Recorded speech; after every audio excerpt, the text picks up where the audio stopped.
नमस्कार, मैं योगेंद्र उपाध्याय, मैं हिंदी न्यूज़ 99 में आपका स्वागत करता हूँ।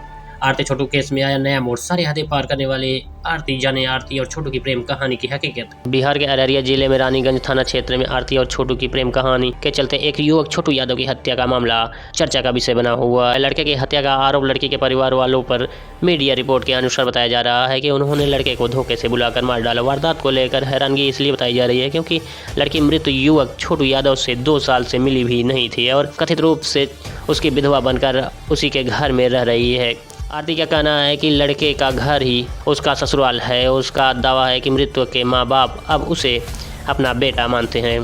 आप लोगों को बता दूं कि अररिया के रानीगंज थाना क्षेत्र में 2 गांव बड़ौवा और अररिया दोनों युवक युवती के गांव के बीच 35 किलोमीटर की दूरी। बड़ौवा के धीरेन्द्र यादव की पुत्री 19 साल की बेटी आरती, अररिया गाँव के छोटू यादव जिसका उम्र 22 साल है, काफ़ी समय से फ़ोन पर बातचीत करते थे। छोटू के नाना का घर आरती के घर के बगल में था और आरती का भाई छोटू से परिचित भी था, जिस वजह से आरती और छोटू के बीच बातचीत शुरू हो गई। खबर के मुताबिक धीरे धीरे दोनों में प्यार हुआ और बात शादी तक पहुंच गई। दिलचस्प बात यह है कि आरती कभी छोटू से मिली नहीं। जब उन्होंने आरती से मिला तो दोनों का अंतिम मिलन था।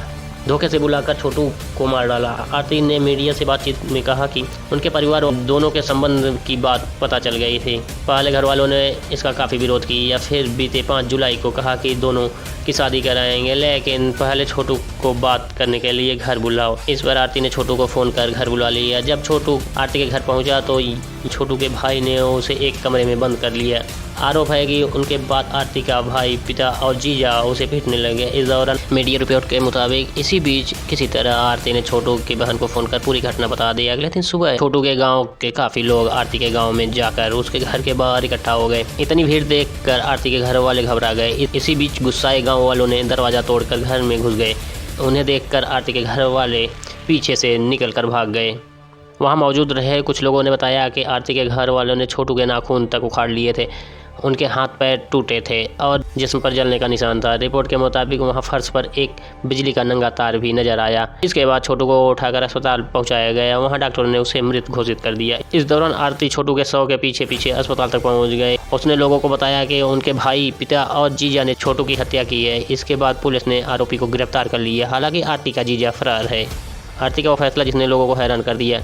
पोस्टमार्टम होने के बाद जब उनके शव को उनके पिता अपने गांव में ले जाने लगे, आरती ने छोटू के अंतिम संस्कार में जाने की बात कही और उसके साथ ही चल दी। यहाँ तक कि उसने छोटू के साथ चिता में जलने की जिद ठान ली थी। बड़ी मुश्किल से लोगों ने आरती को समझाया। छोटू के अंतिम संस्कार के बाद आरती ने एक बड़ा फैसला लिया। उसने कहा कि अब वो उस घर में कभी नहीं जाएगी जहां उसके घर वालों ने छोटू को मार डाला। अब वह ताउम्र उसकी विधवा रहेगी। छोटू के पिता रमेश यादव ने भी सारे गांव वालों के सामने आरती को अपने घर में रखने की बात कही।